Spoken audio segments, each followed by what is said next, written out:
Today on TOWTalk, oh shit. Take two! I'm off to a great start.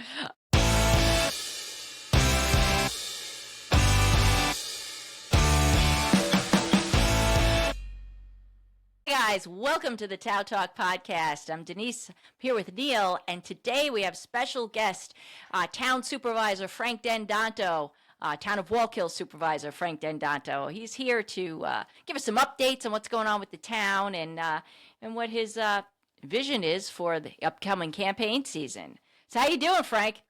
Hey, Denise, I'm doing really well. Thank you very much for having me, Neil. Great to see you again. Nice to be on with the both of you. It was fun, Denise, when it was just you and I, but I kind of like this dynamic here. Neil, your energy I could not muster the same amount of energy that you have, so I'm really glad to be a part of this. Neil has a lot of energy. So first of all, congratulations on getting the bulk pickup going. I know a lot of people wanted to get that. Yes. There's a whole lot of controversy around the garbage. Denise, here's something that's interesting to me. There seems to be controversy, and I feel like I should have a sound effect in the background. We're like, bump, bump, dun, bump. Dun, dun. Controversy over these sort of really small items. But the one thing that's interesting about bulk pickup is that it's really not a small item. It's actually relatively expensive. And it is an item that 80%, better than 80% of the town actually can celebrate on its own, in own individual contracts, with their, waste collection. And yet it's so embedded in the character of the town that we somehow supply this situation where we come and pick up your trash that, just by sliding it a few weeks has created such an uproar over the fact that it's going to happen. It's not going to happen. I'm a terrible ogre because I'm questioning whether or not it should happen. But I'm happy to say that it is in fact happening. It gets started, I think, in the second week of May, and 4321 is the order. So, and 10 items, and please adhere to that and all the rest of that fun stuff. So yeah, it's happening. We're very excited about that. Very good. Well, now, with regard to that, were there any sort of exchanges or sacrifices that had to be made to put that forward? So currently, yes, there were some budgetary shifts that needed to happen to make sure that it could still be funded. The past board was unable, at least on paper, to fund it fully. Last year's total bill was about $125,000. They funded the line for $115,000. I'm not sure why they underfunded it by 10 grand, but they did. Knowing what they knew, which is that it cost them more money than they had budgeted originally, and Yes. Yet they walked it back further than they had for last year. So I'm not sure what the thought process was for that, but what they did was they left us short. And then of course we went out to bid, and when we received those bids back, we were elevated. I think County Waste came in as the bid winner at 122 or 125. Just for the bulk pickup on its own. As it is, that's the base number, not anything additional in terms of having to make additional pickups. So we're hopeful that combined with the marketing component that we can stay south of 130.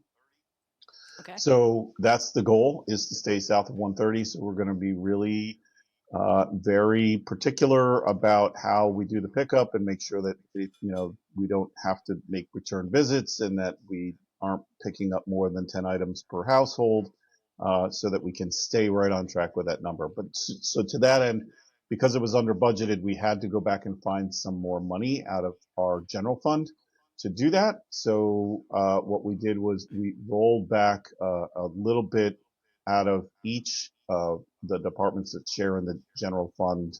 I think we pulled $5,000 out of each line, so that we could make sure that we had enough money in the bulk pickup line as it is now. So yeah. Oh, Frank, now that makes an assumption that the previous board actually thought, Oh, could well, think. I mean, there are a lot like, of, listen, having spent much time in that room, right? Having yeah. worked on these budgets, I can tell you there's very little thought that actually goes into anything that those guys did. I will say that there's a lot of evidence, since I'm an evidence-based kind of person.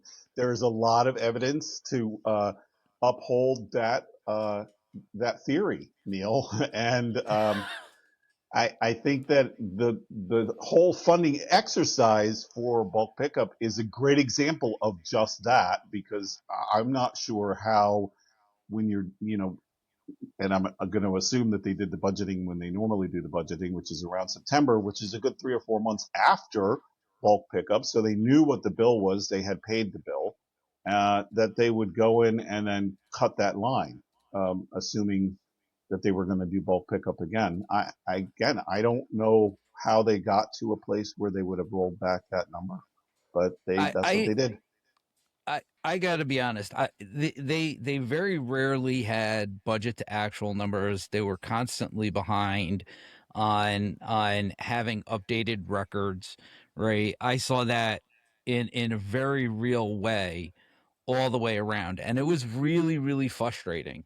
But when you're building a budget, the size of the town of Wallkill or any municipal budget, the first thing that I started with, right, in the town of Chester was the biggest item, which is your payroll. Okay. And you have to have good payroll records, and you have to basically say, okay, well, this is what my payroll is going. Payroll isn't something that like you don't know what that's going to be. You know what that's going to be. I mean, with the exception of some of the overtime, and even some of that is predictable, right? You have an ability to know what those numbers are. And I remember being on the board for 8 years, and Frank can attest to this because he was there too. We asked for payroll records, and they refused to provide them because they didn't have them. That wasn't their starting point, right? When doing the budget, they took the prior year's budgeted information and they just rolled it forward. That isn't a budget. You have no idea Yes. what your numbers are. You don't know what your actuals are. You don't know what you're going to be paying out in payroll. You have no idea. And you could see that in a real way with their budget amendments throughout the years. Okay. And the fact that they were constantly moving money around. So this idea that they put thought into the budget, I really just want to dispel that rumor. Yeah. I don't want anybody to listen. There was not a lot of thinking going on, and I just really want to put that out there. Now I know Frank is the supervisor, and he ain't gonna say this shit, but I am. Okay, so Listen, I am.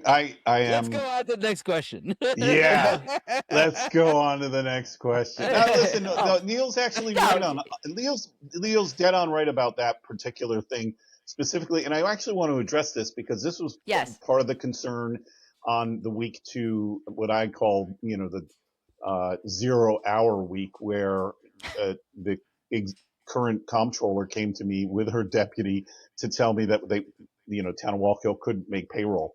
And I thought to myself, oh my God, how is that even a possible thing? And then I, in the very next second realized, oh no, I'm quite sure it is a possible thing because they weren't paying attention at all. It was a shock to most of the current employees when we sat down that week. And I said, look, guys, here's the story. Payroll is just about $16 million total for the year. Our entire operating budget, current operating budget, is less than 22, because we have to remember, we took in $29 million in total ratables this year.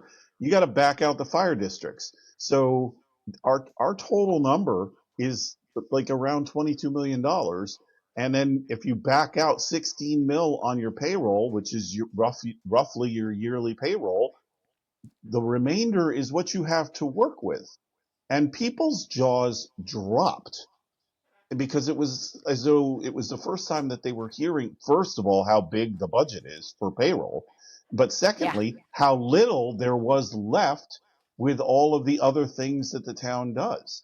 So Neil's 100% accurate on that. 100%.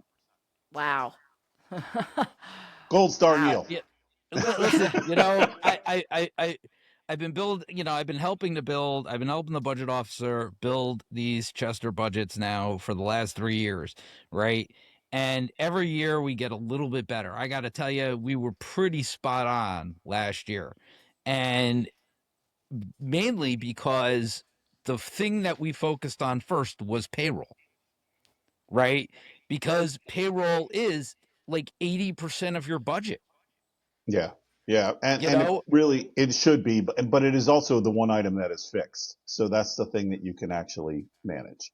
And Right. Right. And yeah, I don't know why people don't think about that, but they don't. I also don't know why people don't think about that. Here's another thing. Just coming back to I can respond to that. I can respond to that because I think people don't realize that the payroll is not just what's inside town hall, right? You've got multiple. You've got the road transportation departments. You have a large police force. It's not just what's happening inside. The town hall building.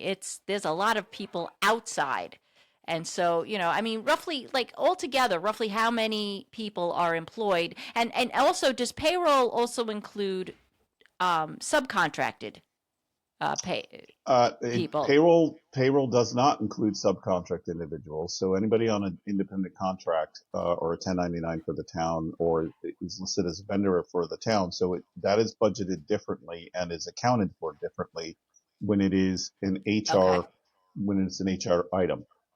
But But roughly for the town, there's roughly about 300 employees for the town. And okay. that's including DPW and PD, which are the biggest numbers, obviously. But the one thing that I think coming back to this bulk pickup conversation was when I was trying to frame this for the public to say, hey, look, these are some of the things that we really have to consider. What I said was, bulk pickup constitutes 2 individuals' payrolls for the year. So, who's going? Yeah. And then no dead silence when I got to that place. It's like if I have to make a choice between bulk pickup and having 2 individuals who are employed, which direction do I go? And unequivocally, the public said bulk pickup, which for me says, okay, so I guess they don't want the roads plowed later. Because that because that's the next challenge now is, well, okay, so now I have to keep those 2 individuals, but they have to stay employed. And so, Sorry. no, The that's good. question I have, because I think this is actually a bigger question, right? And I don't think a lot of people understand when we talk about payroll, right? Like, so, I know that you had mentioned about not funding. It was posted in the paper about basically not filling 4 positions within the police department. Most people don't realize that each police officer that you add is about $200,000 to your budget.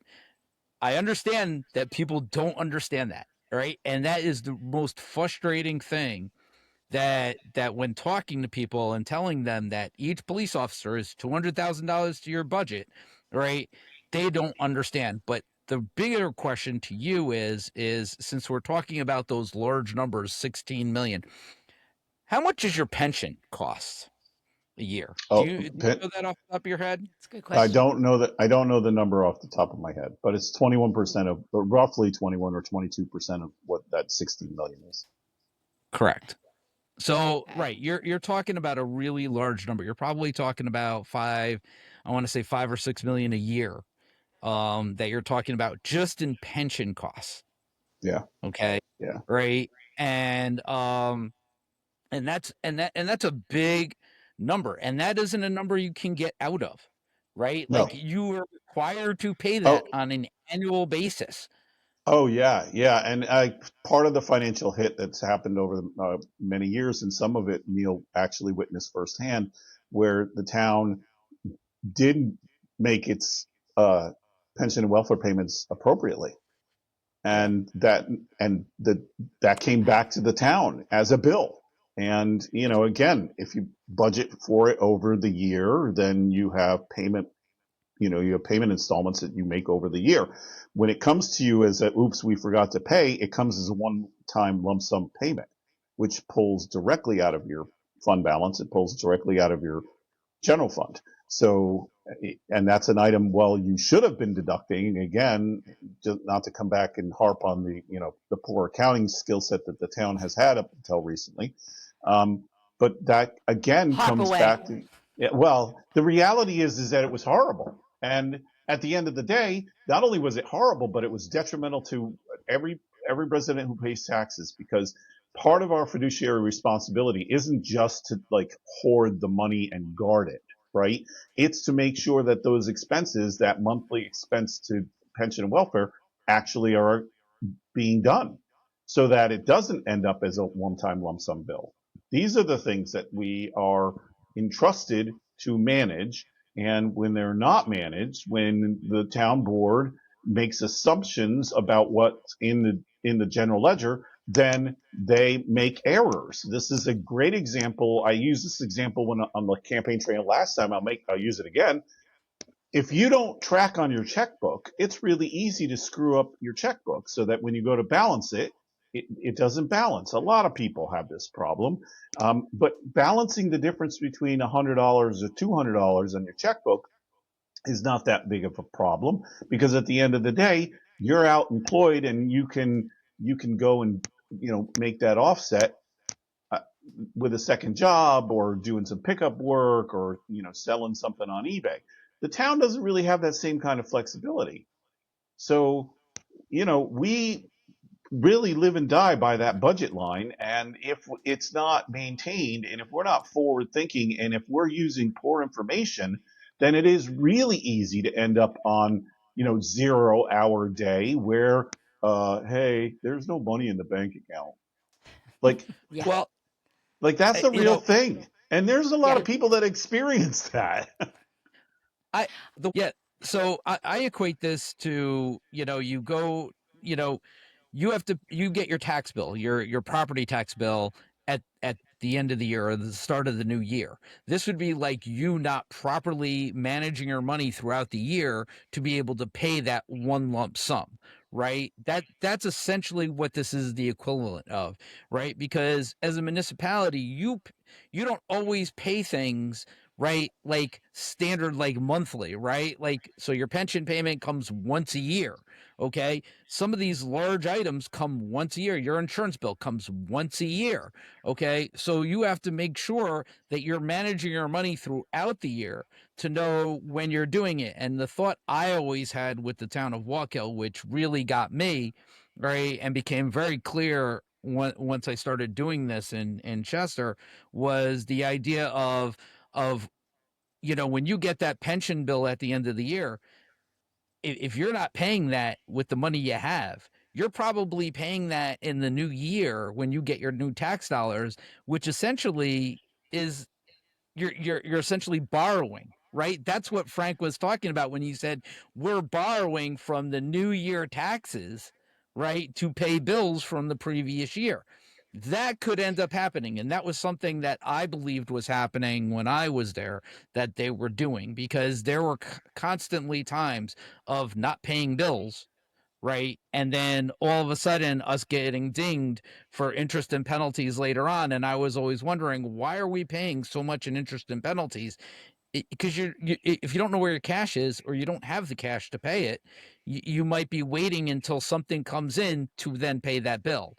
And we just weren't informed of that. We had never had a cash flow or any of that information at the time.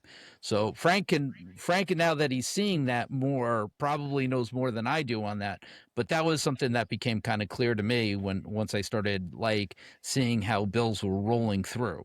No, I think that that's clear in general now, because we're having a better idea of what actually the finances are and how that functioning was happening.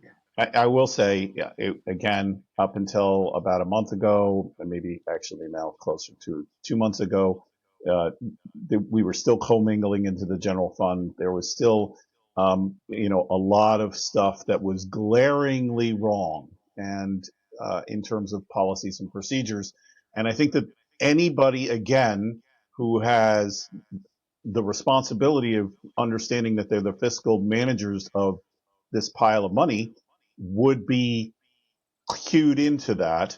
And what I can say that we both saw, Neil and I both saw, was that was not the case at all. In fact, up until recently, and when I say recently, weeks ago, there are councilmen sitting currently who adamantly believe that we shouldn't have to do warrants, and that that's what the comptroller is for, and that the money is wherever the money is at the time, and that's where it comes from, and it magically sort of appears, and that the only time that Jesus. they take their fiscal responsibility 100% seriously is when they don't like what the expense might have to be, so they use it as as political rancor.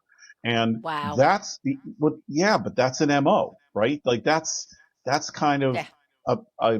a way to play the game where you divorce yourself from the actual governance. And this was a thing I was at the Bloomingburg Fire Company's dinner on Friday, and I had the opportunity to sit next to somebody from the county, and he and I were discussing the idea of governance versus government versus campaigning, and what the expectation is.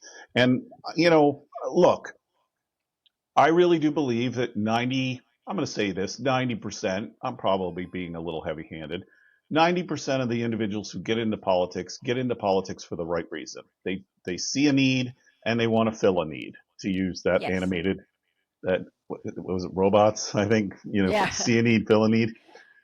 They see a need, and so they want to do something, and they're civically minded, right?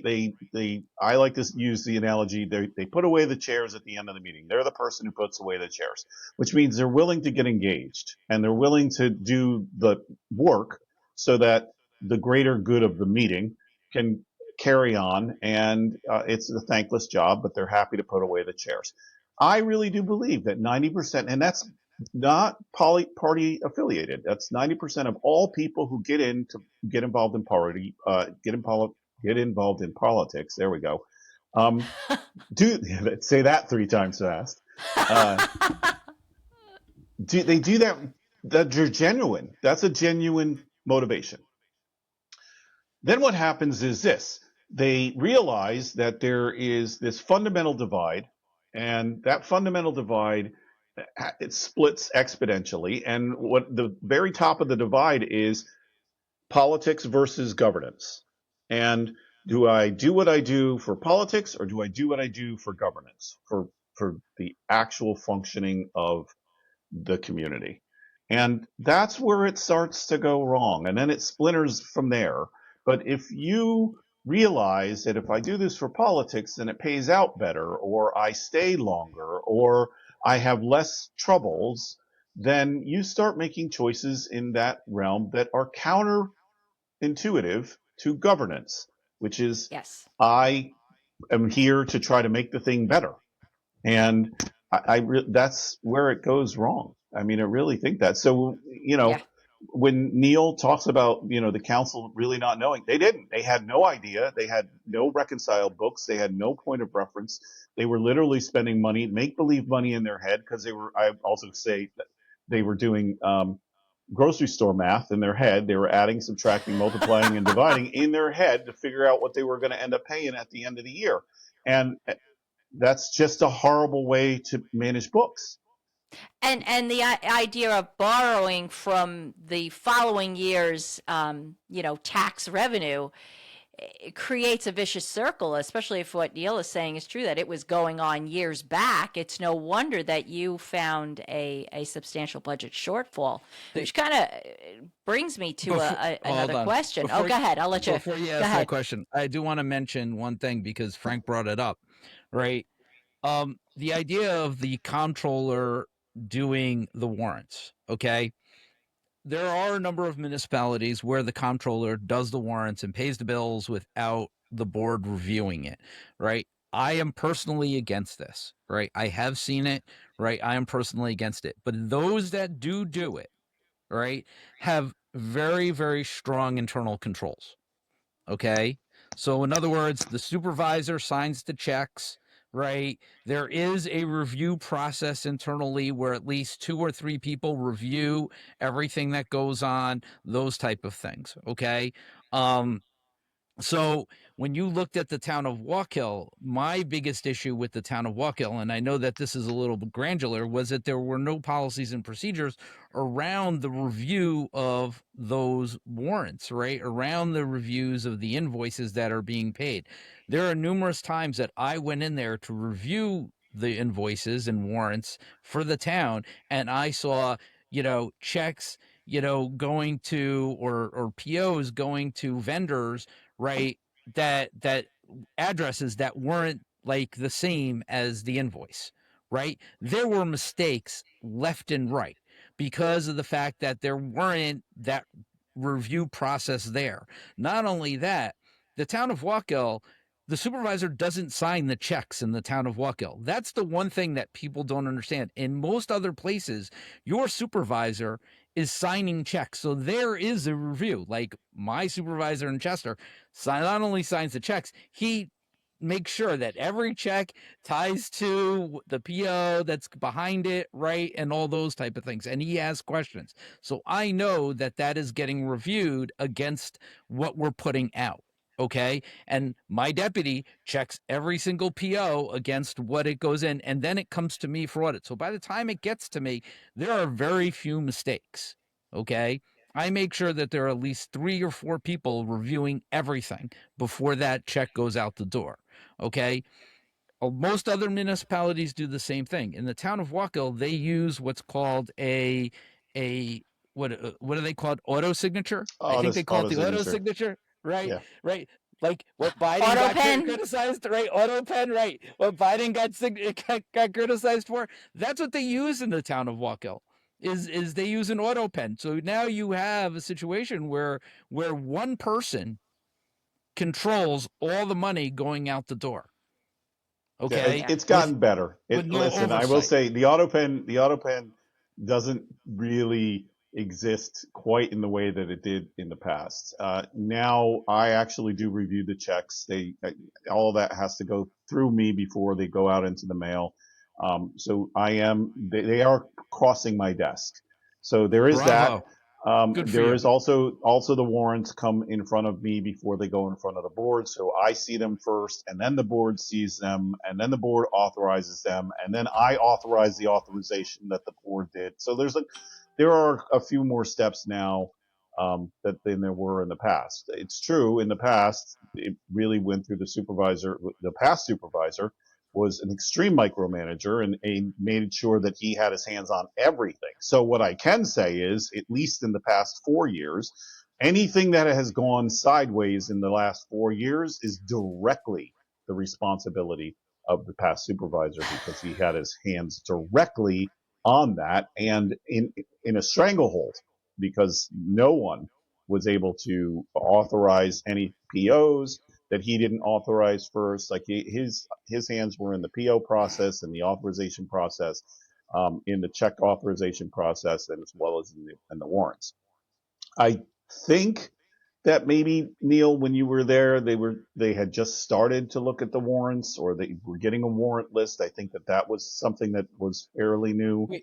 We got a warrant list, but the POs weren't being checked against the warrants, and what ended up happening is that there were a lot of mistakes that went in because people, you have input error, and then nobody catches the input error, right, Right. So like you had checks going to the wrong address, checks being made out to the wrong companies, like it was crazy.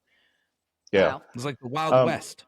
Yeah, it's not quite so bad anymore, but Thank we God. still are God. working on building out the policies and procedures internally so that the internal controls can be as robust as they really should be. There's a little bit of ground to be made up there, and we're going to continue that process until such time as it's really nice and tight and runs like the machine that it's supposed to. Town of Wallkill is a larger municipality, and it does have there's a lot of financial traffic that occurs, and it's necessary to make sure that mechanism functions, like a well-oiled machine. Right. Right. And to that point, and to this, that kind of ties into this discussion.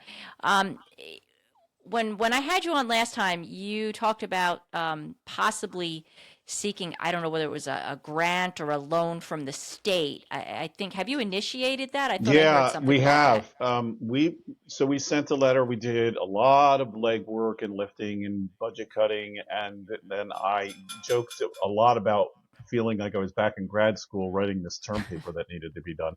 Um, I had about a week to get an ask pulled together for both the senator and the assemblywoman. We had worked jointly together to strategize what that really should include. And then I set off in 7 days to pull that together and worked really hard with all of the departments to make sure that we were not just asking for a bailout, but putting something on the offering block as well, in the way of making huge budget cuts to the tune of 20% across the board, and then Wow. demonstrating those cuts so that was all out in the open for the congresswoman. So the assemblywoman and the senator could see what we were bringing to the table, and then understand our shortfall. And then the expectation was that they would push that forward to the General Assembly and to the Senate as a line item add to the budget that the state is currently working on. That would be a Okay. one-time relief payout, which constitutes our shortfall of $4 million. And we have our fingers crossed. It apparently it's making the rounds, so we're hopeful. But we're not, all our eggs are not in one basket. We've got the plan B, which is to shift gears and then take what I refer to as the Washingtonville approach. Washingtonville last year had a similar issue where they ran into a credit problem. They went to the state and asked the state to act as their creditor. And so they were able to navigate that uh, rating issue by having the state loan them money. If we're stuck here and don't make it on the budget, then we'll take that track, because as I'm sure we talked about this a lot, the town lost its bond rating because of its Yes. wonderful financial capabilities. It lost its bond rating, and which is normal, right? Like if you run up your credit cards and you don't pay them, then they give you a terrible credit rating. Well, towns They are the take your same way. cards away. Take your cards away. They tell you can't use your cards until you get your stuff your stuff pulled together. What I would say is, we're in the same boat. We lost our bond rating, so we can't go to a bank and ask for any kind of loan. And so much of this depends also on having a fund balance, because some portions Okay. of how we earn money through grants and whatnot require us to front load the money. So we have to have the savings in the hopper before we can go ask for the grant. And we're going to get that money. We'll be made whole on the expense. The action still has to have the money funded. The line has to be funded. So not having a savings and not having a credit rating is a real problem in terms of operating a town. But yeah, so we're hopeful that so far the conversations have been very positive. We're hopeful that we'll stay on the budget line, and that, the state will help us out and get us over the hump for this year. And that's the key here is, guys, this is for this year, for For 26. this year. Wow. Yeah. How, For 20, how for 27 is a different story. well, how long do you think they'll take to respond to this request? We'll know once they pass the budget. So they're, they're burning the midnight oil on that issue right now. So Okay. I suspect that that's not going to go terribly much longer. Maybe through the month of May. Like I think there'll be a budget by June. Oh, nice. Okay. Yeah. Oh God, I hope Yeah. so. God, I hope so. Oh my God. Yeah. Well, listen, here's the other thing. Not to shift gears into state politics, but let's talk about state politics, shall we? Oh my God. Yeah. It's a far cry from 3 men in a room. And you remember those days where there were 3 guys who went up to the second floor at Albany and they sat in the governor's office and they worked out the budget. And that was the end of the conversation. And those 3 individuals were the only 3 people who had any kind of input. Now the entire Assembly and Senate have, the juxtaposition is quite a bit different. Yes. Oh my God. Have you ever seen the flow chart? Oh, Have you yeah. ever seen the flow chart of how they come to their numbers? Yes. Oh my yes, God. I have. I was in training this week, and they showed us the flow chart of how the state government formulates its budget, right? And if you looked at that flow chart, oh my God, I'm gonna see if I can try to find it now. But yeah, if you haven't put it up. I didn't understand what I was looking at. I was like, what is this?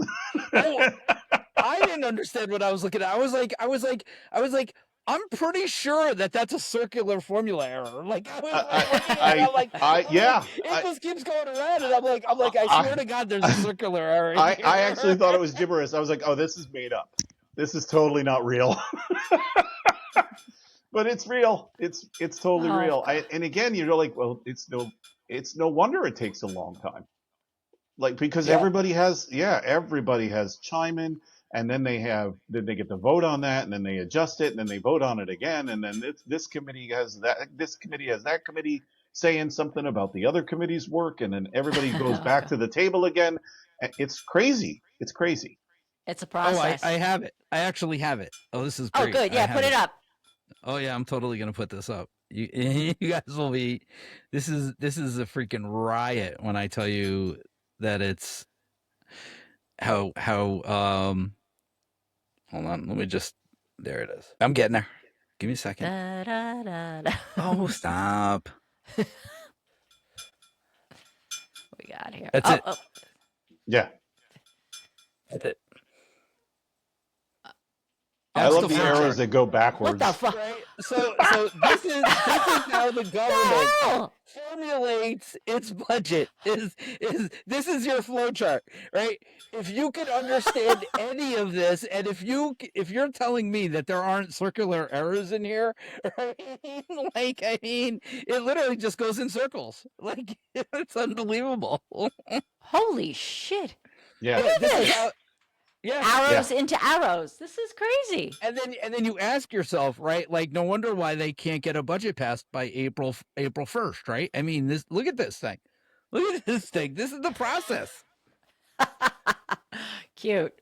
Oh my God. Nice. Oh wow. Sorry, I had to show that because I had. Yeah, it. no, that's you know what? I want that to be my background next time. That's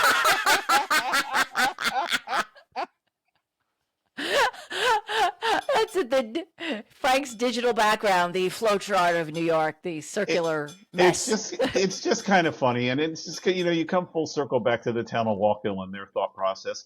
You add into that's the way the state thinks, and the state actually knows how much money it has. That's the way the town of Wallkill thinks too, and it didn't know how much money it Didn't had. know.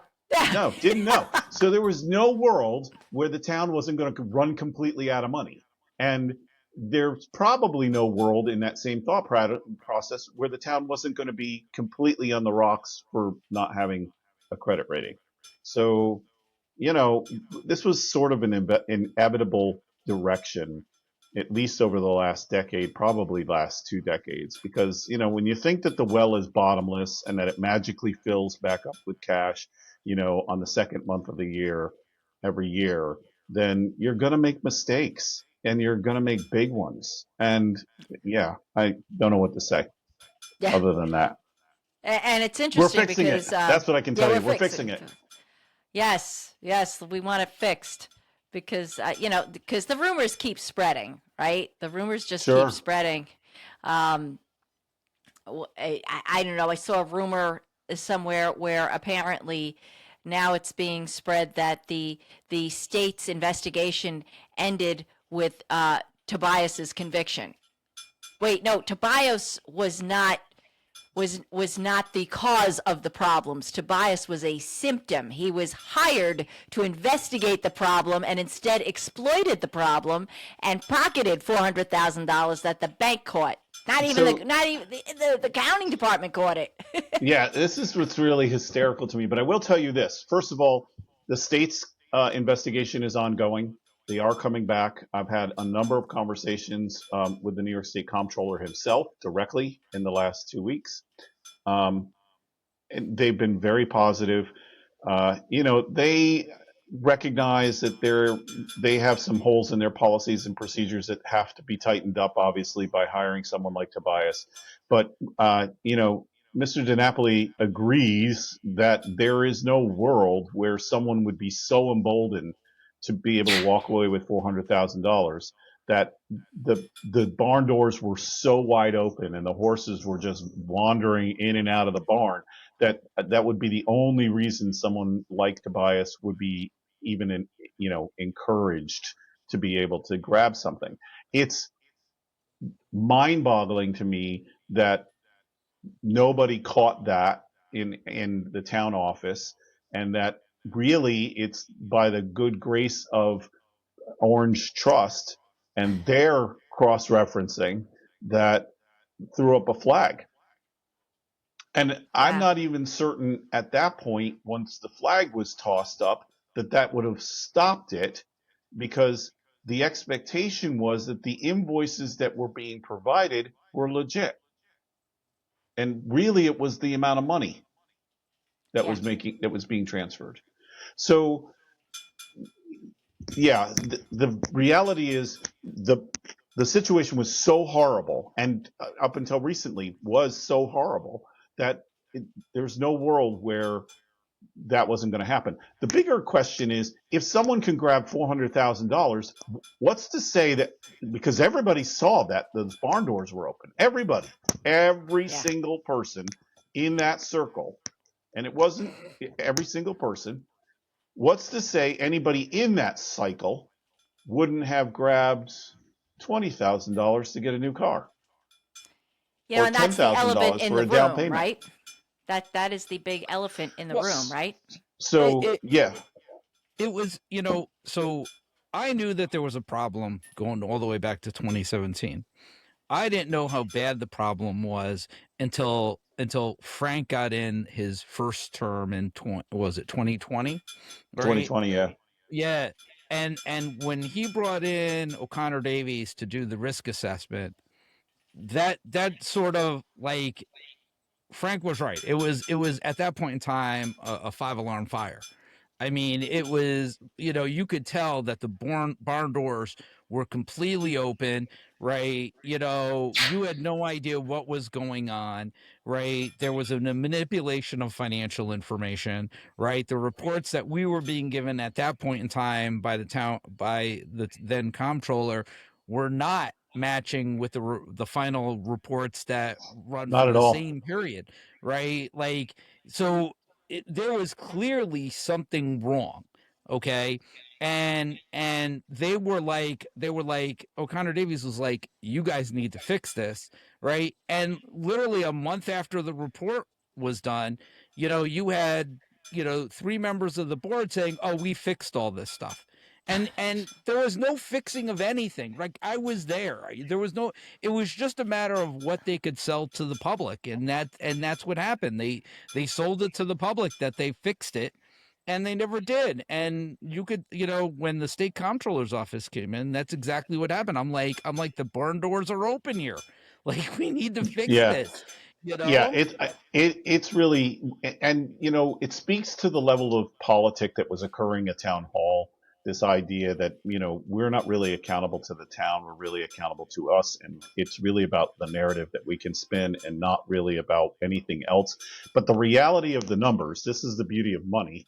because you either have it or you don't, is that you either have it or you don't. So there's no world where you can sort of make believe or try to convince people. You can't gaslight your way out of that situation. Right. And that's the harsh reality. So the New York State Comptroller's office is coming back. I suspect that they're actually sending 2 teams this time, and they're broadening the scope. So that is very exciting. And the first team is going to come in into the accounting office specifically and iron out the policies and procedures there to make sure that those are all nice and tight. And then the second team obviously is going to embark on what it originally had set out to do. So that process will begin again, not where it picked off. It's brand new search. And this time it's not bracketed by the amount of years that the town, by the way, put on the table to look at, because the town was able to decide where it was going to look and not look. Now that's off the table. Now the New York State Comptroller's office is coming in and saying, no. We're going to take a look at all of it. Thank you very much. They're also partnering with our forensics team because that's a big deal. They're interested in, understanding how the policies and procedures became so bastardized. The one thing I can say about the few policies and procedures that did exist is that they were actively being broken. Yes. Wow. They were, sometimes they would apply when it was convenient, and when it was inconvenient, they would not. And obviously that's not how policies and procedures work. So, No. The idea then is to kind of build the system a little bit more in line, not a little bit more in line, I'm sorry, directly in line with what Neil was saying, which is you create a structure that is, for the most part, airtight. And not that errors aren't going to happen, because errors do happen, but they're much smaller and much farther between. And that's the goal. The idea of an internal control structure, just for everybody listening, all right, because I know I've talked about this a million times, right, is not necessarily that you catch every error before, like, right when it happens, but it's also the idea of being able to catch those errors in a timely manner after they happen. Okay. Yeah. Right. And that was sort of the thing, is the fact that there were errors that were occurring that never got, there's still errors to this day that have never gotten caught. Right. Like, I mean, we know that. So the idea that errors are occurring and things are happening and money is leaving your business. Think about if money was leaving your business and it was a mistake and you had no idea. Yeah. Like it's just the idea of having these things in place. And trust me, I know that those, that policies weren't being followed because I had said it a million times at meetings, right? Like, I mean, like I was like a broken record and people said I was a broken record. But I want to make one quick plug because Frank mentioned horses. So I want to make one quick plug, right? I tell Chester everybody, is known for horses, so let's talk about no. There is a documentary. I believe it's either on Amazon Prime. Oh my or God, I Netflix, brought this up to the comptroller and they knew exactly what I was talking about. called All the Queen's Horses. Okay. I suggest everybody watch it. Yes. Right? Yes. To understand their local municipality and what they do and how why internal controls matter. Okay? Give the title again. All the Queen's Horses. Yeah, it's a must watch. Yes. It's actually really very riveting. But I do want to just it is. a little bit of the inside, like what happened at the meeting kind of conversation. So our very first meeting with the comptroller's office was with the regional folks, and I would be remiss to say that everybody was a little tense. Everybody. They didn't really know what to think.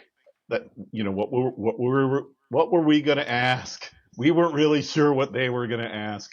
Nobody was really sure whether or not. It's kind of like a standoff at the OK Corral. had kind of a vibe to it, right? But then we sit down, and as I'm sure you've come to understand, it doesn't take much to get me to go and ramble at the mouth. And so we sat down, and I just sort of went, blah, here's where we are at, and this is what I think, and here's where I think this is going, and now we've got this external third-party independent forensic audit team coming in, and you know, and I'm telling the story, and at the end of the story, I feel like I've told the story. It's been a little while, and I'm like, yeah. So really, the only big question is, who's going to play me in the movie? And sitting across from me, was one of the deputies, and she just smiled and she goes, "All the Queen's horses." She just said the words, and I'm like, "Oh, you know that film?" And she goes, "Oh yeah, we know that film." Nice. Anyway, this is It's must watch for if you're an auditor or you're. I'm quite sure. municipal I'm government. quite sure. But we all had a nice little moment of levity, and it got much better. In the subsequent meetings, though, it became really clear that the comptroller's office, obviously has some strong feelings about, Tobias being connected to them, and wants to make that situation as right as possible. And they recognize, here's the real big one, they recognize the town's situation in its entirety, right? Like, they don't just say, oh, well, you do need an audit, but we're going to put you back into the queue. They're putting us right to the top of the list. Because let's face it, sadly, our municipality is not the only one in this boat. There are a lot in the state. And the smaller and more obscure you get, the easier it is, to For this sort type of grift to happen. Yeah, exactly. And so, they're very, very busy. And so that they would even consider pushing us back up to the top of the list is a real feather in their cap to recognize the severity and the gravity of the situation for both us and them and everyone else at the table. I mean, this resonates outwards to the state. There are other municipalities, when you go to Association of Towns, they talk about this. And, so we have to make it right. Like, we can't, there's no world where they would just walk away. So this idea coming back to this rumor, the rumor is ridiculous. There's no world where they would just walk away. I know, but people, again, you pointed to it when you said that it's happening in so many municipalities because people are not engaged in what's happening locally. They're watching what's happening nationally or or in state government level. They're not looking what's happening in their own backyard. And so stuff like this, like what's happened to the town of Wallkill, can happen in a lot of municipalities and nobody will ever know. Denise, you nailed it right on the head, because I think that the reality here is that there's become a sect of individuals who have identified this as an opportunity for grift. Yes, exactly. Like, here's my chance to get in. And we've heard this all the way back to the 70s and 60s. We've heard, government officials are on the take. The only reason they get into office is so that they can live off the hog. And, well, portions of that are obviously true because all stereotypes are rooted in some sort of truth.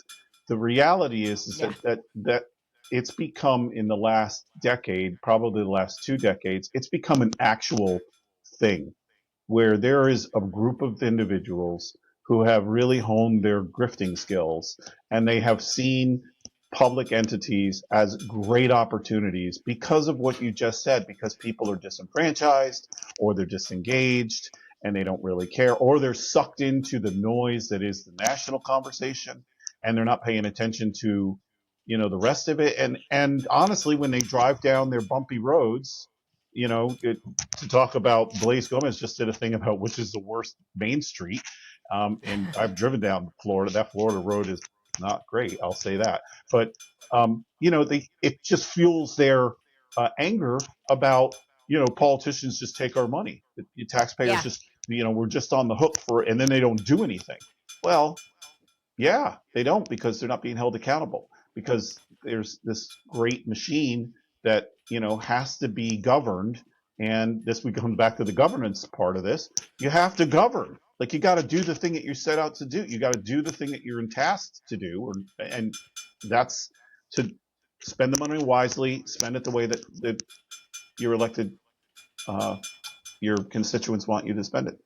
I think you bring that up, and I've now served with a bunch of different boards, and you get on boards, and a lot of people, people don't really understand. You're running a business. This is a business, right? Like, it's not, you get in revenue and you're spending money. This isn't like a legislative where you're just passing laws, right? This isn't the state government. This isn't, this is where you have to be actively managing the business. And what I find is that you have like when I was on the board, I'm going to tell you that the people I worked with the exception of Frank, right? But the people I worked with, not one of them managed their own personal finances. Not one of them ever balanced a checkbook. Okay, right? That was their wives that did that. Okay, so they had no concept of how to manage money. Not only in their personal, they talked a good game, right? They would go out to the public and say, "We're going to manage this like we manage our own personal finances," right? You heard that line a lot, right? Well, your own personal finances were managed by your wives. So are your wives coming to town hall and making these decisions for you? Right? Like, I mean, that was always my question. Like, you're not doing this yourself. And it's really frustrating, from an accounting standpoint, right? I see every bill that comes across in Chester. And so when somebody comes to me and says, "Oh, you guys spend way too much money or waste money," where? You have to now. I've caught a lot, so now you have to come tell me where. Where do you think that we are overspending? Where do you think that I should cut more? What vendor, right, do you feel that we're overspending on? I mean, my board is very active in Chester, and they've told me those things. They said, "Why don't we use this vendor? Why don't we use this?" Right? So they are very active in coming to me and assisting me in the idea of, this is how we need to do things. Okay. Would I like them to ask me more questions? Obviously, I always love good questions. Right. But the issue being, we need more of that active management. They need to be involved. They need to be engaged. The idea that they don't even want to look at a bill should tell you everything. I sat my board down, right? Like the first day I got there, and I said, "You guys know this business better than I do. You guys are at every board meeting. You guys are approving contracts. You guys should know what vendors you have. If there's a vendor rolling through here, right? I may not know that we shouldn't pay that bill. That's for you guys. You guys need to tell me that. I just need to know that it follows our procurement policy. That's it. That is my job. Okay. Yes. So you have a job, I have a job. And that's sort of where we are, right? Like, and in the town of Wallkill, what you see, right, is you have board members, right? The two Republican board members now, and even previous to that, who say, "I don't want to know. Don't tell me." How is that Yeah, active financial that management? yeah, that's real. And the sad reality is, at this point in the game, and this goes also to the national discussion too. I mean, this is the thing about party politics, and since we were in a campaign, we're Yeah. talking campaign stuff, and we're talking about rumors. Like, this is the kind of thing that you have to really question when the Republican Party is fielding candidates that are like this. And the one Yeah. thing I can say is that, at least in some respects, that might be changing a little bit, but the simple reality is that infrastructure exists internally within the committee, and that somehow that has shifted gears is ridiculous. Again, it comes back to this notion of ridiculous. Like, what color is the sky in your world that you think that somehow this is simple, or it's easy, or you don't have to pay attention to the bills, or that you have the skill set to understand what is necessary to get us out of the paper bag that we're in that's on fire. Like, these are the things that are actually really concerning from a community place, because there is no other, there's no other mechanism that will work. Everything else will lead into Yeah. disaster unless you become engaged, and that's really the sum total of it. All right. So moving on. Got to ask this question. There is, I don't know, people, same people are up in arms over the fact that using the car that was purchased by the previous administration. Like, what is going on? What is going on with these people? And listen, they have nothing better to talk about. Be honest with you. I mean, seriously, they really have nothing better to talk about. They have no platform to speak on. They just want to spew hate and vitriol because they're getting backed into a corner from a financial place, and they have no real solutions at the table. You know, the position comes with a town car.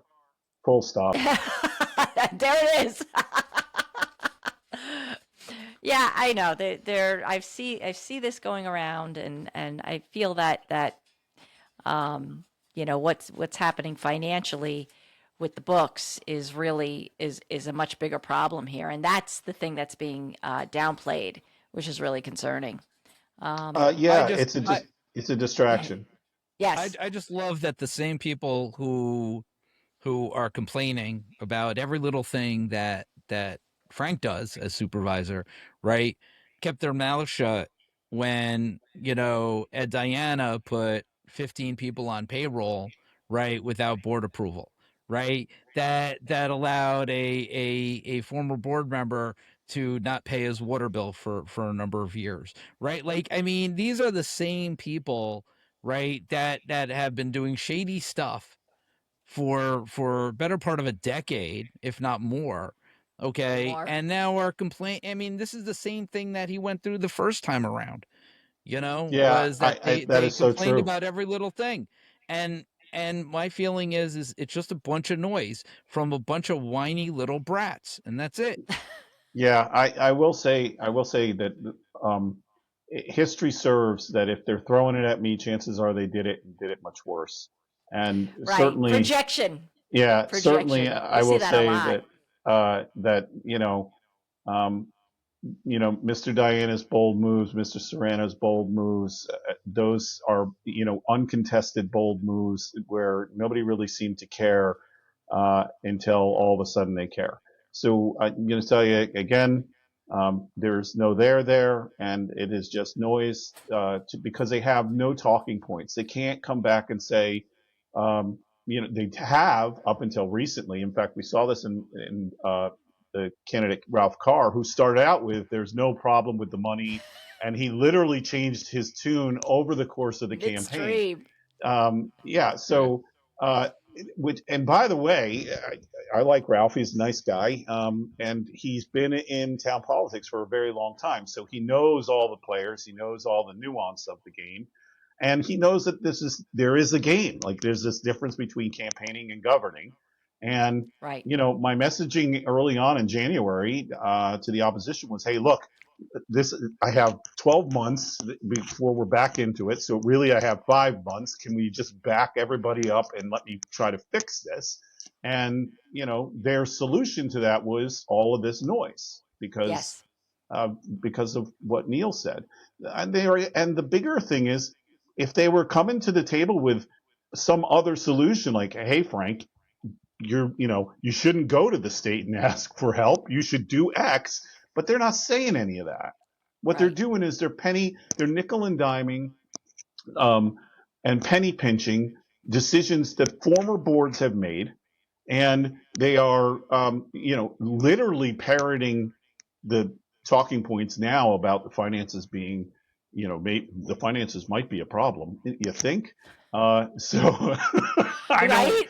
I don't know the one thing I can say again. I had an opportunity. I was doing a lot of talking this week. It was at the police Stop DWI event that was well attended over the barn in town, and of course the fireman thing. So I've been speaking a lot about the town stuff over the last few days, and I will say there is this idea that somehow that the financial problem isn't real anymore is gone. So the one thing I can say is I feel pretty damn validated. Just disappeared.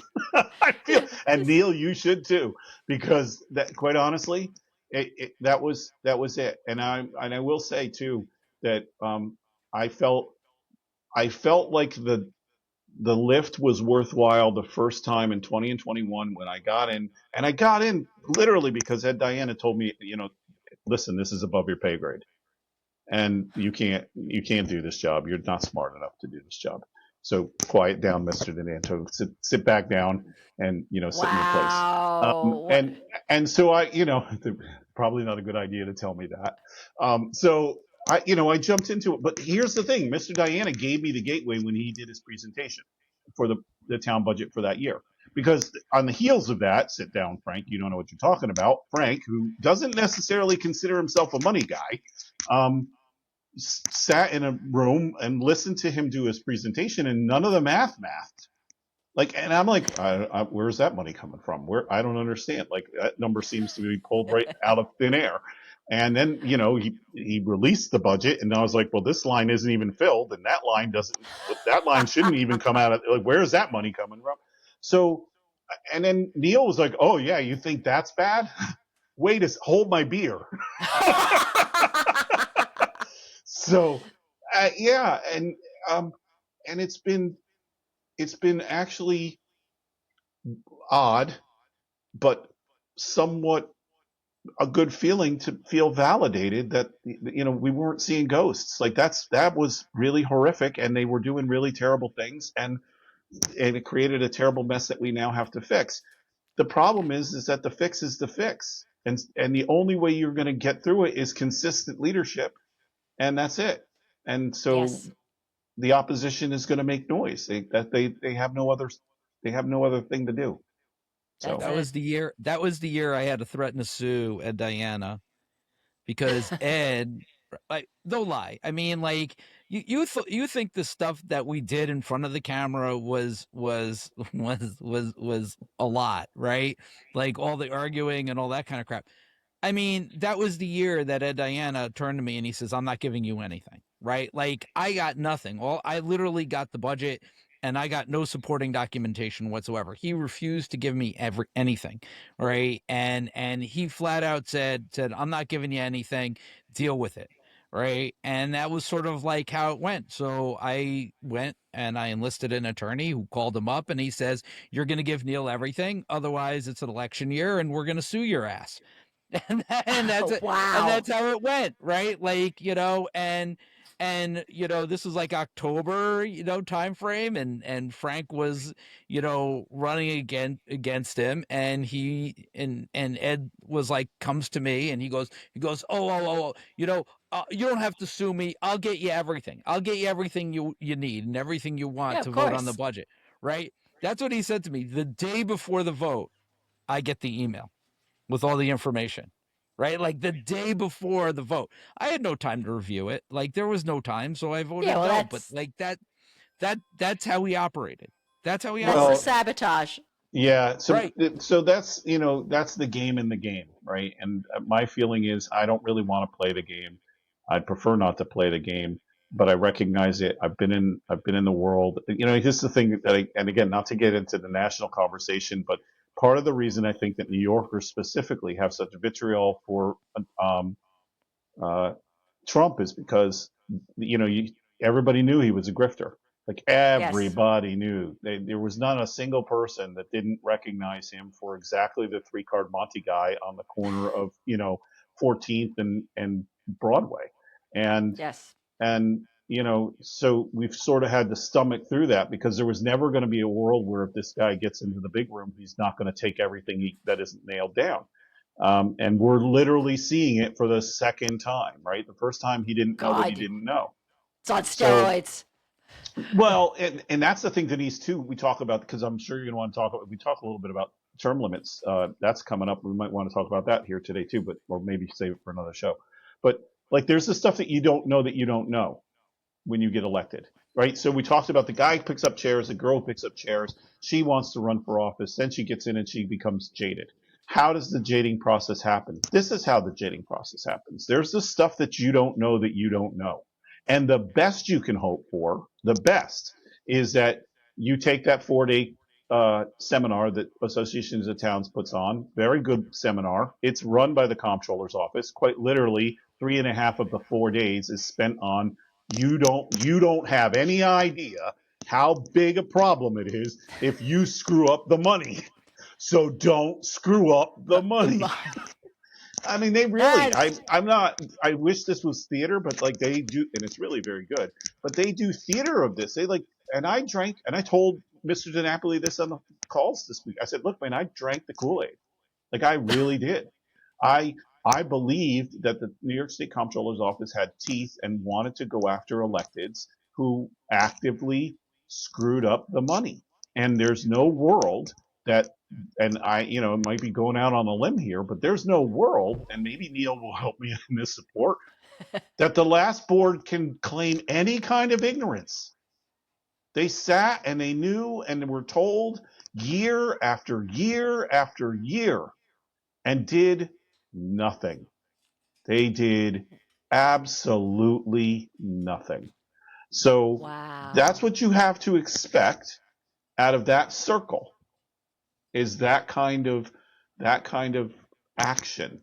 And the reality is, if you don't know what you don't know, then and you don't go take the 4-day course, then you're really operating off of your gut, and you're going to realize very quickly that you don't know about zoning, and you don't know about water EPA and DEC water issues, and you don't know about taxation, and you don't know. Like, here's the thing.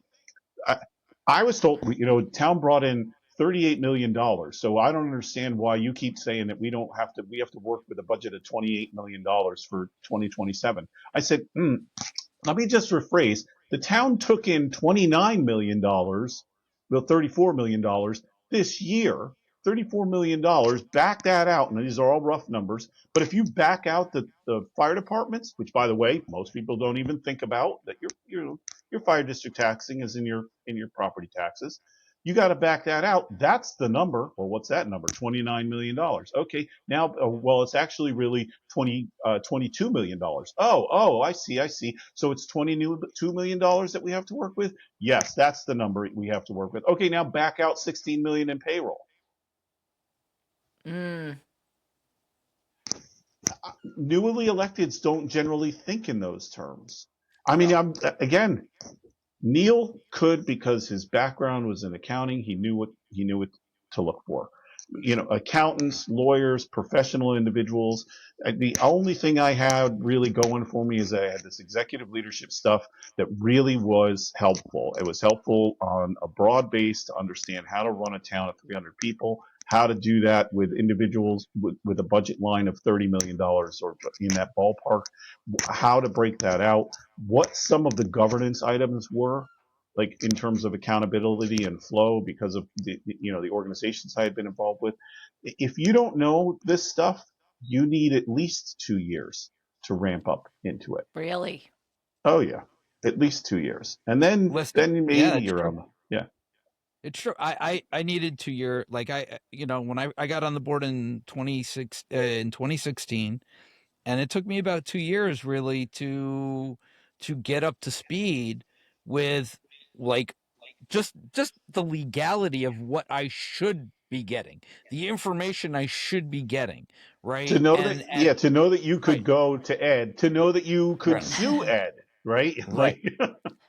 Like, I mean, just like the basics of and even then, because I wasn't getting the proper information, it becomes, and then you have the other issue of, and this is what always frustrated me, is everything the supervisor is your CFO, your chief financial officer. He runs the day-to-day operations. You go to a board meeting, if you're not bringing in outside people, you're not bringing in your comptroller to talk to your board. If you're not bringing in the people to speak to your board on a regular basis, the only information you're getting is what the supervisor wants you to know.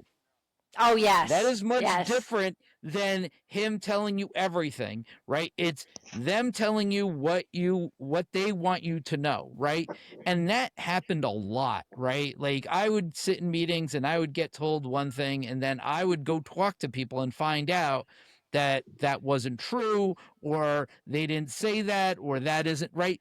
Like, so, and you're voting on these things. These are things that you're voting on. Like, so if you're not bringing in, like, things that you should be, your people that your board should talk to, your insurance guys, right? Like, they should be able to talk to those people, know what your ratables are, and what kind of things your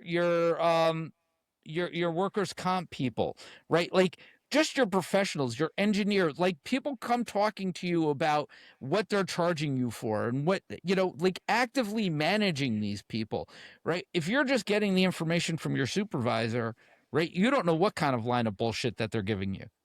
Yeah. And no offense to Frank, because I know he's a supervisor, but I'm just saying, like you just don't know what you don't know, and you don't know what you even need to ask.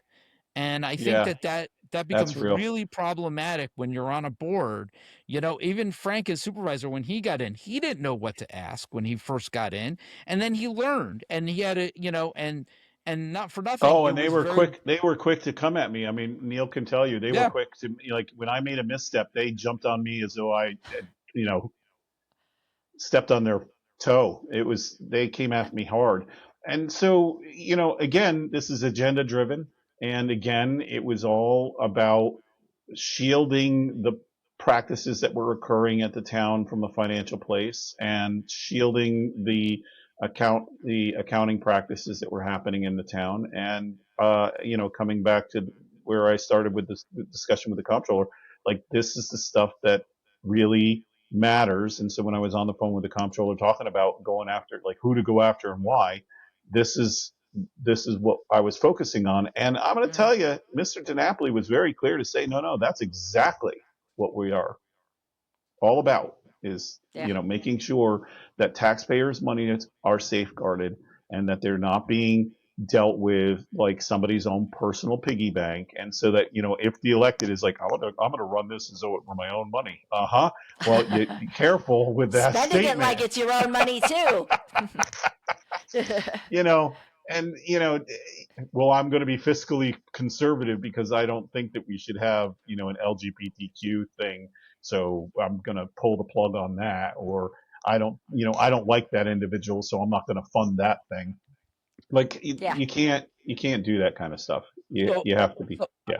I'm going to give an example. I want to give an example because I think that this is a really good example, and it really helps support what Frank is talking about here.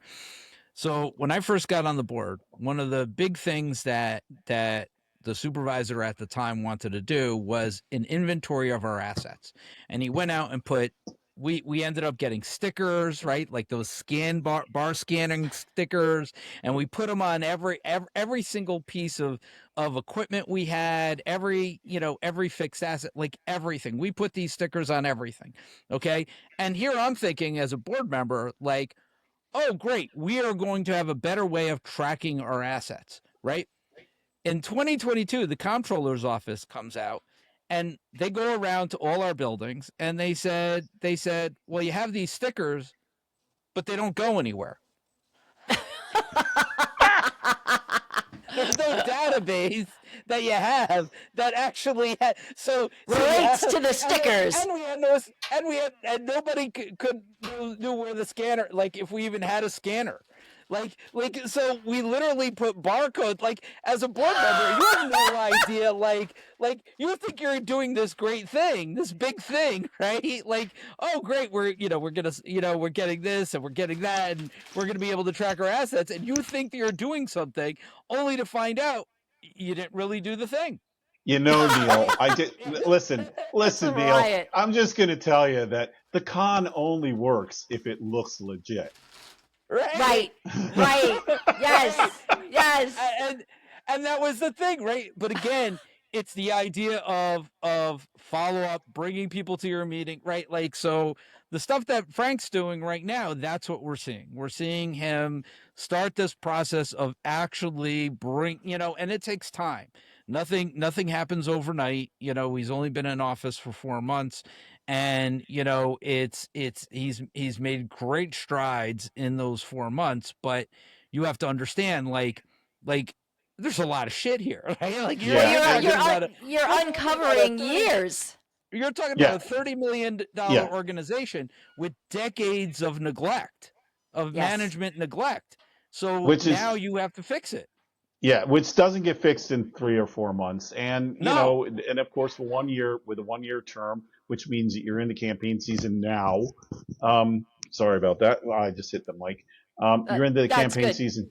You're into the campaign season now, that you're there's no world where this isn't going to slow down a little bit because everybody's going to be distracted. And right now, in the reality of the situation, at least two of the candidates have no board background, so they don't really know what they don't know. And the candidate who's running against me has no background, and so they really don't have much of an ability to say anything other than the noise that they've got, which is like, we're going to spread rumors and vitriol and do all the other fun stuff to, kind of distract you and make you think that we should, that this guy isn't the guy. But here's the reality. There isn't any other guy because nobody else coming to the table. It would be shifting gears in the middle of the conversation. Sort of like putting out the fire, and then a second fire chief shows up. And by the way, anybody who's listening who absolutely works in volunteer fire department, it's anyone in the town of Wallkill, because we have 7 of them. When there's one chief on scene, life is okay. We can get the fire out. We got a goal. When the second chief shows up, unless you've got a way of discussing how to transition that, it gets into a free-for-all, and the fire just burns. Because nobody knows how many people are inside, who's going inside, whether or not we're putting up the ladder, we're going to take down the ladder, attack it from the back. We're only going to, it's gone too far. We're pulling everybody out. We're just going to let the thing burn to the ground. Like, you run into a leadership problem. And so this is the biggest issue that we are seeing with this 1-year term, is that you run into a severe leadership issue because something this heavy is a multi-year conversation. Yes. There's no world where it's not. Yeah, I agree. So, yeah, and they're parroting, they're parroting the theories, conspiracies, whatever they are, whatever you want to call them. That's being spread by certain individuals who are probably likely connected to or were on that board in prior years. Oh, absolutely, absolutely. And I will also say that there is nobody on that board that at this point, or nobody in that pile at this point that would have been able to get Mr. DiNapoli on the phone. They would have been, at this point, their talking points are very clearly what we would just, we'd walk away from the audit, we'd walk away from all of it. And that is forget the disservice to the town. It actually makes it worse. And you're like, well, how could it be any worse? The town could close. Like, that's a thing.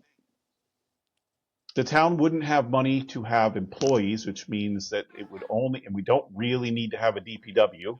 The DPW is only for the private roads. We have to keep them safe, but we don't, there's no mandate for the number of DPW guys. We have a water system, so the water system would be manageable, but wouldn't necessarily require all the bodies there. And we don't have to have a police department.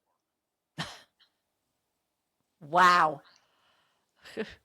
So that's what's at risk. Like, all of that is at risk. So when you say, oh, what harm could come from diverting the conversation, that's the harm. That's it in a nutshell. That, all of these things dry up and disappear. And this is some of the stuff that I think, the community sort of loses track of when we talk about how terrible the finances are and how bad a straits we're in. And I know they get tired of hearing from me and maybe Neil about this, this stuff. But at the end of the day, when I was talking about doing a pickup of $130,000, $125,000, it's 2 people's payrolls. That's Yes.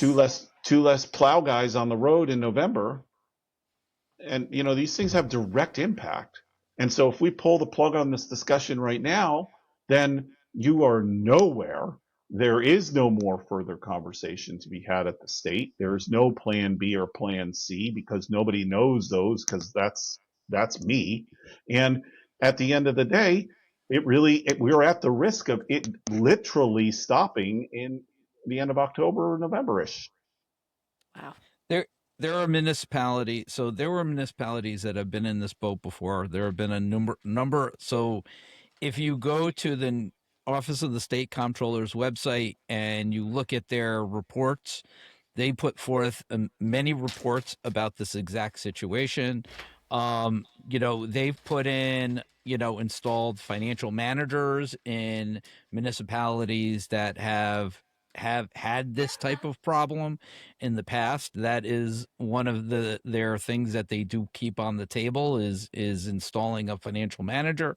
There are so many things that other municipalities have literally had to cut every single service that you have, Wow. right?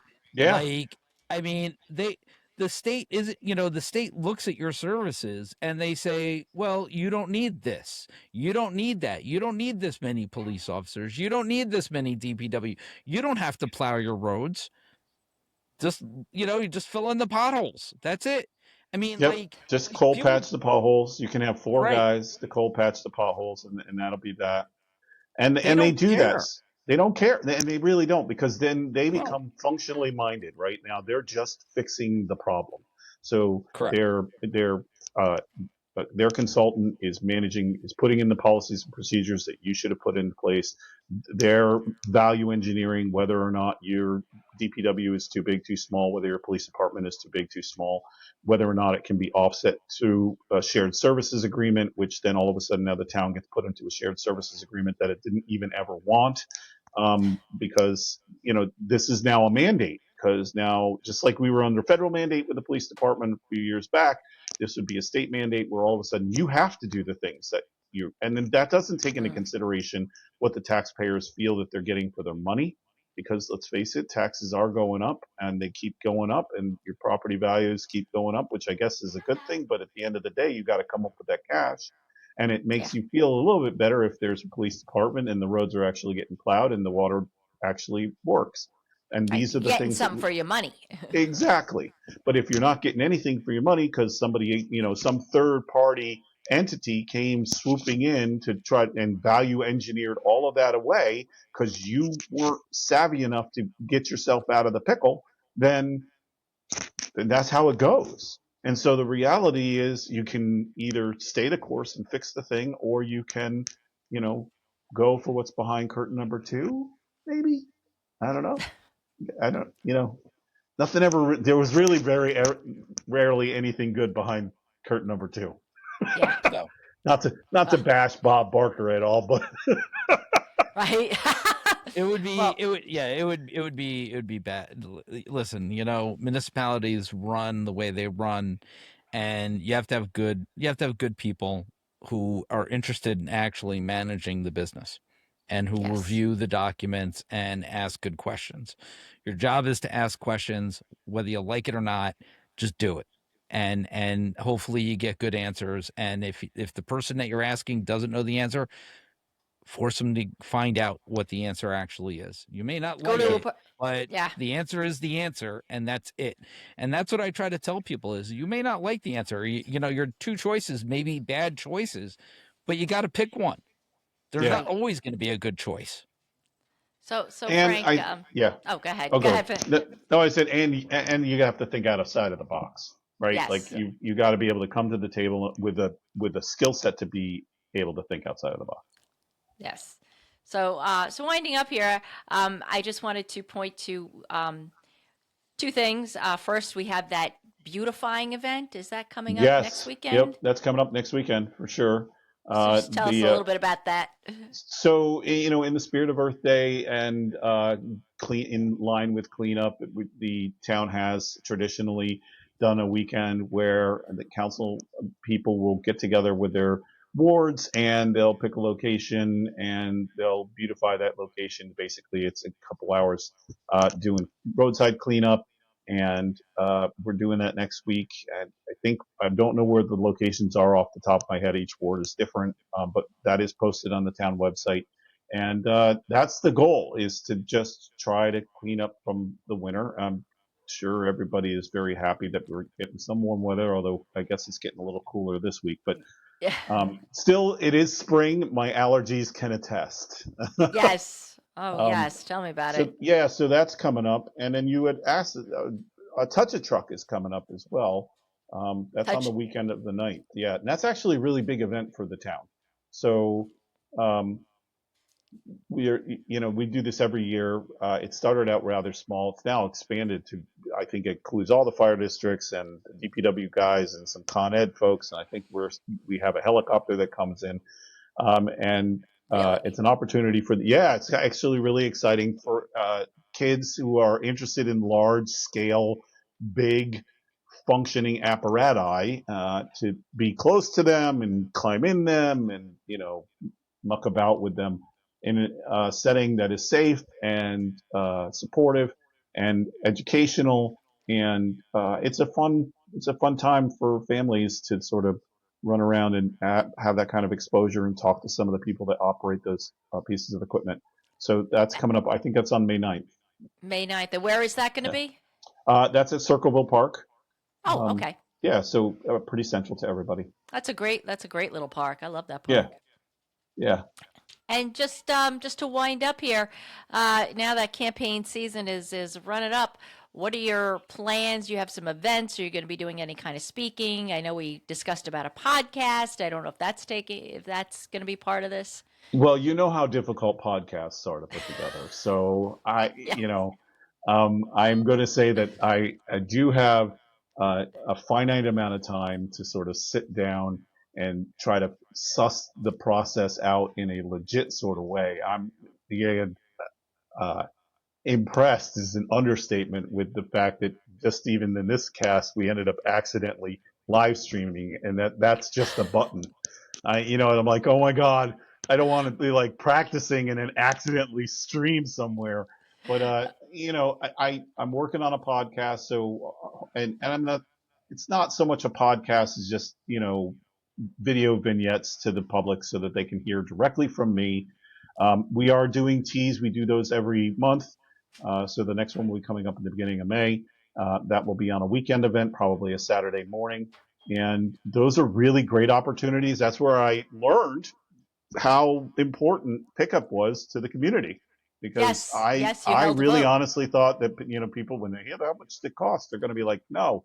And it didn't matter. Despite that, I did a straw poll in that one tee, the last tee, and better than 60% of the people were Yeah. like, if you had to choose between A and B, pickup being A and, making some budget cut later on in the year, they were all like, do pickup. So clearly it's grown some roots. I mean, I guess that's really good, but it will make budgeting a little challenging, I think, in the fall. But we'll get there. We'll see. So yeah, the next Spill the Tea event is Thursday, May 7th between 6 and 7. Oh, it's an evening oh, one. Thursday evening Yeah, one, another Thursday second evening one. Yeah, May I 7th. thought we were back and forth, on but okay. 6 to 7. Well, that's what Is you there got a posted flyer on there the, that you can on the Facebook page. So that's what I'm going with. Yeah. Do you have a flyer there you can pull up for us since you're there? Oh yeah, no, I'm on my phone. So Oh, you're on your phone. Okay, don't worry about it. You know what I'll do? I'll snap it and I'll stick it up on the screen for people. All right. I'm going to tell you, that's the other thing that I've learned is that there's a real trick to this because it's easier to do it on a laptop than it is on your phone. Learn that. Yeah, yes. Learn that today, by the way, trying to get ready for today. Yes, I've mentioned, I think I showed it to you in our last interview that I built. I like to build computers and I build my own stuff. I've been doing it for 30 years here. So I built myself a cool, colorful computer here with as much oomph in it as I could so I could stream with. So nice. Yeah, Nice. so that's there is a trick to it, but it is fun to do, and it certainly is, as we've said here before, it is definitely the new media to get out there. TV is getting less and less, and more streaming media is gaining in popularity. 100%. And there's, I don't think, a better, more authentic way of reaching out to people and letting them know exactly, hearing from my mouth. Now, I will say that there's this wonderful world. Oh, thank you, Neil. Thank you. You got it. There it is. Where AI generated stuff will become, as I'm sure everyone is aware, I'm already now the victim of AI. Oh God. Identity theft. But until such time as the video gets better, I think that it's probably best for people to hear directly from my mouth exactly what I'm planning on doing and how to, get things moving and grooving in the town. Absolutely. Well, Frank, it's been awesome to have you here with us. It's been a great discussion. Love it. Hope Thanks guys for having me back. I like this. Maybe we should do this regularly anyway. I think that this is really fun. It kind of is a little bit of a bummer that it only is happening now because it's a campaign year. I think that there's other stuff going on that we could maybe talk about. But yeah, putting I'm up all really the flyers. yeah. Yes. Well, I don't know. I walked in on some sort of state conversation and I was like, oh, we should talk about this. Yes. Well, you know what? We also, without recording, Neil and I get together sometimes on here before we get going, and we just sort of talk about what we're going to talk about and organize things, and then you just sort of popped on. Because so you walked in on that, and that's always But it was great, and I'm going to tell you, I think that's some of the stuff that I think that you guys bring to the table that is really, really awesome. So yeah, Neil's just going through all the flyers. Thank you, sir. There is I'm trying to get the information out there, so I figure while we're wrapping up, I do appreciate that. I just want to do a quick plug on the pickup, ladies and gentlemen. Please, 10 items. We don't want to run into trouble. The pickup last year was a little bit of a problem, so for the town, and if we are really, really smart and diligent and follow the rules, then we're going to be okay. If we end up with big piles that are left on the side of the road, that's problematic. So let's remember. And just to that point, oh, there we go. Earth Day meetup locations. Just to that point, folks, if you're already paying for your weekly garbage pickup, county waste, and I think it's Merengue, and the other one, there's a third one. They all offer bulk pickup, and it's included in your monthly fee. Some of them allow you to it's usually just one item at a time, but it's like maybe once a week or once a month. You need to check what what service you're paying for and what the policy is. But you're already paying for bulk pickup, and you could be doing it all year round, every so often, and then just do the whatever's left over for the annual that's done by the town. Just something to think about. All right. Indeed. So what? Any final comments? I'm good. Thanks, guys, again for having me. I really appreciate it, and I enjoy this, and I hope that we can continue this throughout the year. Absolutely. All right, guys. Thanks so much for watching. Remember to like, share, and subscribe. Make sure you're subscribed to the channel for the next time Frank joins us, or possibly even on our live stream that we do every Tuesday at 8 p.m. And again, if you click the bell, you'll be notified when we go live or when new videos drop. And leave us a comment. Drop some questions for Frank, and we will be sure to cover them the next time we have Frank on here. Thanks so much. We'll see you soon. We love you guys. Take care. Peace out.